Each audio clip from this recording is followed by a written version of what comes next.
Va te couper les cheveux, bordel! Qu'est-ce que tu fous, là? Moi, c'est Guimoy. Je rachète de vieux rasoirs pour les retaper et les revendre. Mon but, c'est pas de faire de l'argent, mais plutôt de contribuer à préserver une partie de leur histoire. Bienvenue sur Guimoy Rasoir Vintage. Salut YouTube! Bienvenue pour cette nouvelle vidéo. Aujourd'hui, je vais vous présenter un Dovo Solingen. Donc en gros, c'est un rasoir que j'ai payé quand même relativement cher, mais il est en ultra bon état. Le seul souci, c'est que en gros, il manque de la dorure ici sur tout le crochet.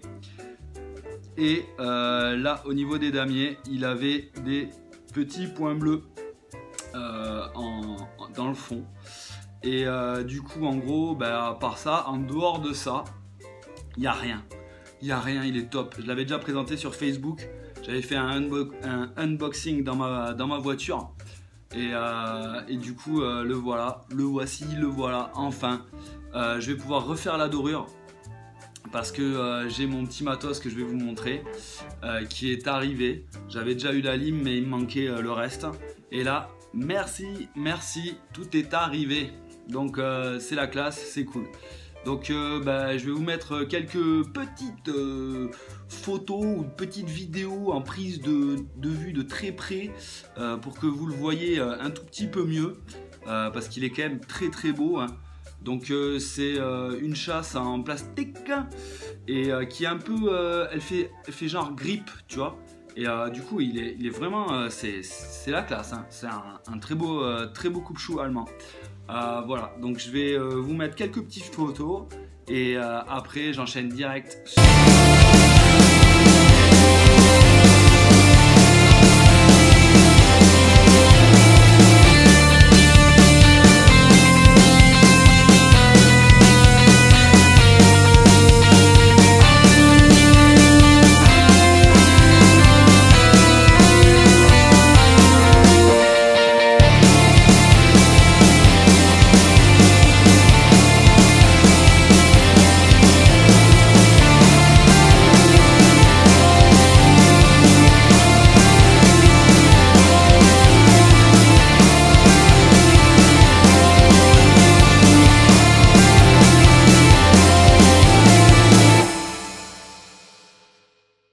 Par Karl Dorp et Karl Arthur Voss, ce qui donna la contraction Do pour Dorp et Vo pour Voss. Fritz Bratsch, propriétaire de la fabrique de rasoirs Cutterly Products, rachète Dovo en 1940 et continua à produire sous cette marque en l'étendant vers des produits de manucure, coiffure. De 1952 à 1996, Dovo rachète différentes entreprises comme Tennis, Bismarck, Rader, Teufelskerl, Kronpunkt, Ups & Hermes et Merkur Solingen qui fabriquent les rasoirs Merkur Progress, Futur, etc. Nous pouvons dater les coupe-choux grâce aux différents logos de la marque évoluant au fil des années. Je peux donc en conclure que notre coupe-chou a été fabriqué entre 1940, date à laquelle M. Bratsch racheta Dovo, jusqu'à 1953. Cette marque d'appellation d'origine protégée continue à produire de nos jours. Voilà, alors je vous présente une petite alime.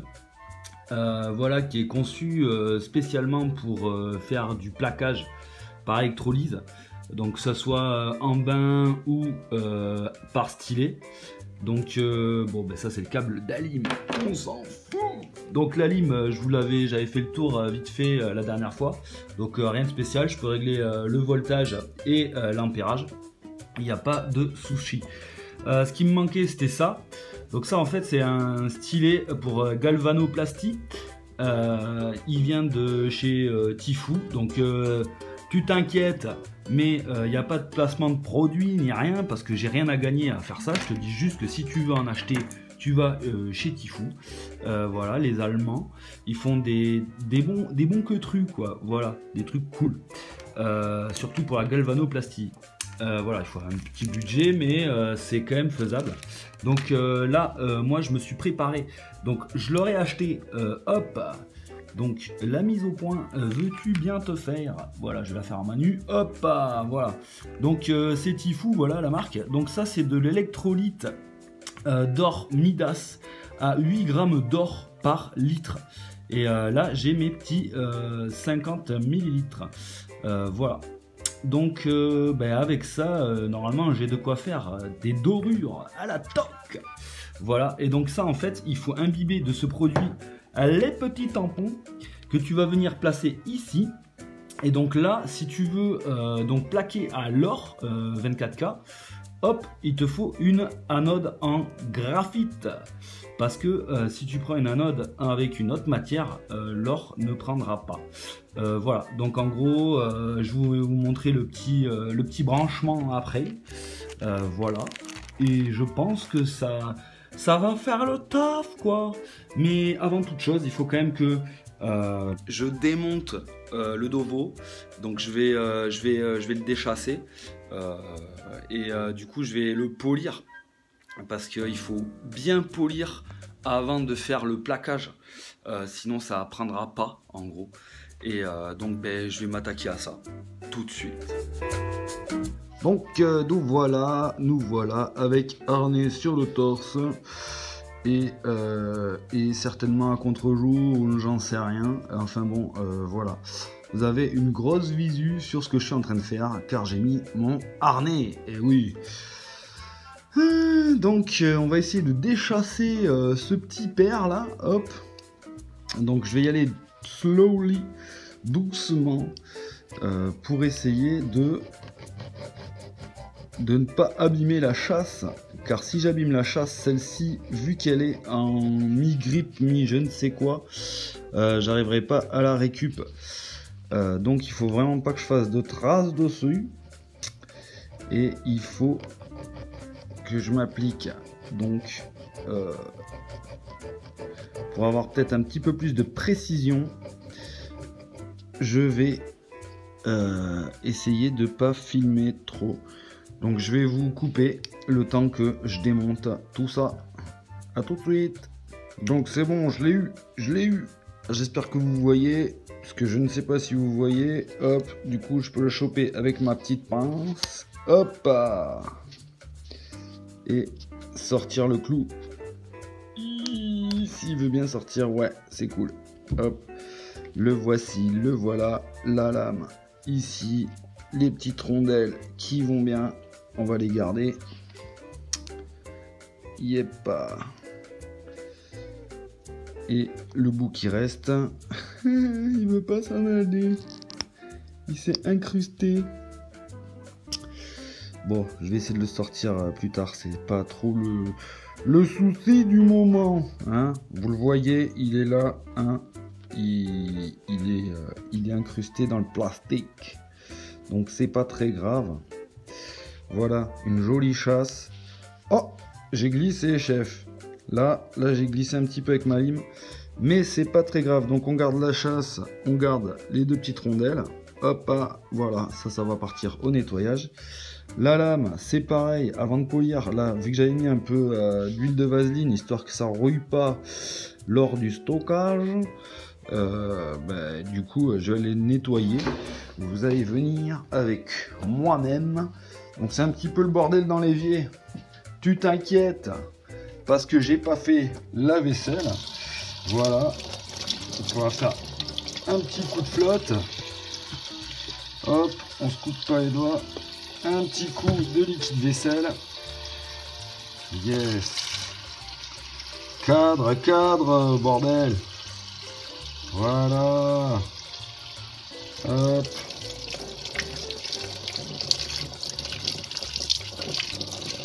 Voilà. Hop. C'est tout beau. Allez. On va le sécher. Avec un petit peu d'essuie-tout. Hop. Et voilà quoi. Ouah, ça a dû remuer pour vous là, un truc de gueudin. Donc, petit nettoyage. Hop, on le pose ici. Ah. Voilou. Allez, je vais m'attaquer au polissage de toute la dorure ici, là. Hop, au niveau du crochet et tout. Je sais pas si je vais bien y arriver dans les stries. On va voir. Et là, après l'avoir gardé bien au soleil, j'ai vu que jusqu'ici, il y avait de la dorure. Donc en fait, tout le dos était doré. Je vois pas trop l'intérêt parce que ça part vite au cuir. Donc je sais pas si je vais dorer le dos aussi, moi. Je vais voir ce que ça donne déjà avec les tampons. Allez, je vais le polir et je vous dis à tout de suite.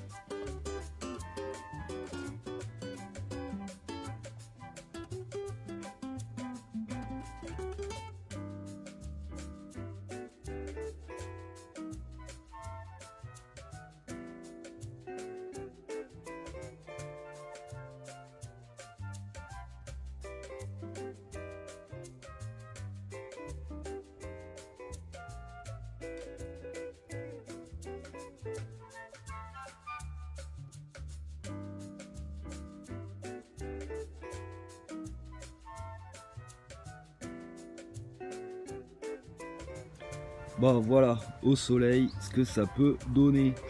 Donc bon, là vu que je le tiens par le crochet, vous verrez pas le crochet, mais bon, j'ai fait sauter tout le plaquage. Donc c'est sincèrement pas dégueu. Donc tu t'inquiètes, je l'ai fait à la pâte Chromox. Je l'ai fini à la pâte Chromox parce qu'en gros la pâte Chromox, contrairement à la pâte Puma, elle est vachement plus fine. Et du coup elle atteint les 32 000 microns. Donc 32 000 microns, c'est quand même de ouf. Et du coup ça permet une belle brillance, si tu vois ce que je veux dire. Donc en gros voilà, donc je vous ai montré un petit peu le résultat. Là du coup ça sera tout pour moi pour aujourd'hui. Là je reprendrai ça demain. Donc vous aurez un petit jour de décalage. De toute manière je vais essayer de faire en sorte que la vidéo fasse 20 minutes voire 30 minutes, mais pas plus, parce que voilà, sinon ça va être trop de dingue. Donc je me laisse de la place pour l'électrolyse. Voilà, de toute manière je pense que je vais rien faire de plus sur cette lame là. Là elle est nickel, elle brille de dingue. Et voilà, donc il y a encore quelques micro tâches, mais je voulais pas trop insister parce que du coup c'est jamais garanti. Même si votre pâte est ultra fine, genre comme la mienne à 32 000 microns, vous en avez d'autres hein, voilà, qui sont aussi fines, mais comment dire, je ne garantis pas de pas effacer le petit marquage sur la lame. Si tu frottes un tout petit peu trop, peut-être ça peut se barrer. Et là, vu qu'il est bien conservé, j'ai pas envie de l'éclater. Voilà, donc je reprends demain, je pense, pour l'électrolyse. À toutes. Voilà, donc j'enfile mes petits gants en nitrile. Car là maintenant je vais mettre un petit coup d'alcool à brûler, car l'alcool à brûler c'est un très très bon nettoyant dégraissant, surtout avant de faire une électrolyse. Donc j'essuie bien mon assiette et tout, histoire que ça s'évapore. Ensuite je mets mon petit tampon avec un élastique sur mon anode en graphite, comme ça me permet de la maintenir correctement. Là je vais verser ma petite électrolyte, donc au préalable je l'ai mis un petit peu dans l'eau tiède au bain-marie pour décoller toutes les petites paillettes d'or et bien mélanger, remuer. Hop, là je le mets dans mon petit verre et je vais... Donc du coup j'ai mis le pôle moins, donc le fil noir sur la lame, et le pôle plus, donc le fil rouge, sur le stylet avec l'anode en graphite. Là j'ai trempé mon petit tampon dans la solution et maintenant je badigeonne gentiment sur la lame. Là on peut commencer à constater la coloration en or, donc le plaquage par galvanoplastie. Alors 24 carats. On voit la couleur que ça peut prendre. Voilà, c'est relativement beau. Donc on n'insiste pas, on frotte gentiment. De toute manière, du moment que l'anode en graphite fait contact avec le tampon humide, c'est conducteur. Donc le dépôt se fera naturellement. Il n'y a pas de souci à se faire. On peut tenir tout avec les doigts sans s'électrocuter parce que c'est de la basse tension. Hein. On est, du coup là je suis à ampérage à fond et au niveau du voltage je suis à 4,30 volts. Voilà, donc c'est très bas. Il n'y a pas besoin d'envoyer comme un fada.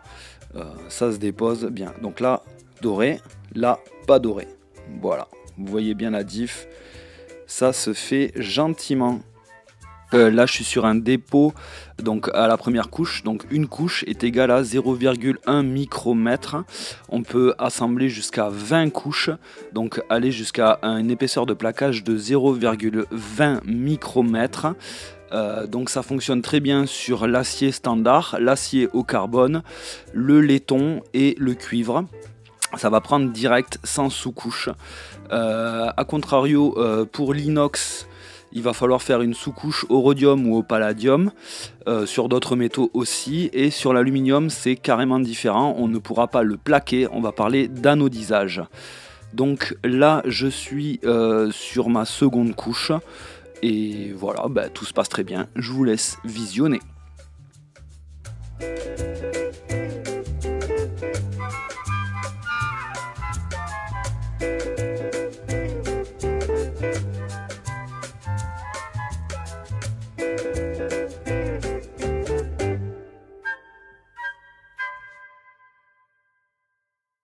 Donc là je vais m'attaquer à la petite peinturlure. Donc en fait j'ai choisi une peinture toujours pareil au loisir créatif. C'est une peinture qui tient en extérieur, donc en fait elle résiste aux fortes températures. Par contre elle craint le gel, mais bon ça m'étonnerait que vous laissez votre coupe-chou dehors sous une gelée torride ou alors sous la neige. Voilà, donc en gros je m'y colle avec un pinceau super fin, j'ai rempli un petit peu mes trous. Et donc même si ça déborde, je m'en fous un peu parce qu'après du coup je vais polir au grain 1000 par-dessus pour enlever toutes les petites bavures que j'aurais pu faire voilà, à droite, à gauche. Donc je m'applique bien à re-remplir les trous avec un pinceau ultra fin. Voilà, pour faire le plus proprement possible. Donc voilà, petit accéléré.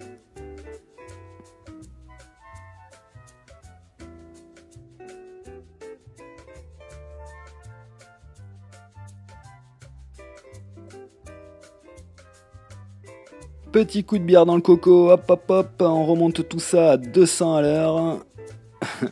Voilà, sur les chapeaux de roue. Donc comme d'hab en fait je prends mon petit gabarit, je mets mon pivot, je mets ma rondelle, mes deux rondelles, mon autre rondelle de blocage et tout le bazar. Et je remonte tout ça vite. Petit affilage en règle sur canevas, ensuite sur cuir brut avec pas de chromox et ensuite sur cuir nu. Donc je sais pas, j'ai dû faire je ne sais plus combien de passes, j'en ai fait au taquet, je pense que je suis à 200 passes. Donc je rappelle toujours qu'une passe équivaut à un aller-retour. Voilà. Et voilà les amis, c'est fini pour aujourd'hui. Voici le voilà, il est tout beau, franchement, je suis très fier de moi. C'est un super rasoir. J'ai fait une très belle resto, à mon sens. Hein. Bien sûr, il y en aura peut-être qui vont dire oui, mais t'as pas respecté ci, t'as pas respecté là. Bref, voilà, moi je le trouve superbe. Voilà, j'ai réussi mon petit plaquage or 24 carats. Je trouve que ma foi, il est super bien réussi. Les petits carreaux là sur le dessus, ils sont bien revenus avec mon petit bleu indigo. Je trouve que c'est très beau. Voilà, donc écoutez, j'ai réussi à récupérer ce rasoir et à lui redonner un petit peu de jeunesse. Voilà, donc écoutez, J'espère que cette vidéo vous aura plu. Hein. N'oubliez pas de vous abonner, faire sonner la petite cloche de notification et de mettre des pouces en l'air. Comme ça. Et du coup, sur ce, je vais vous laisser. Je vous retrouve pour une prochaine vidéo. Et n'oubliez pas de rester toujours, mais alors toujours, bien affûté. Je vous mets quelques photos tout de suite. Ciao!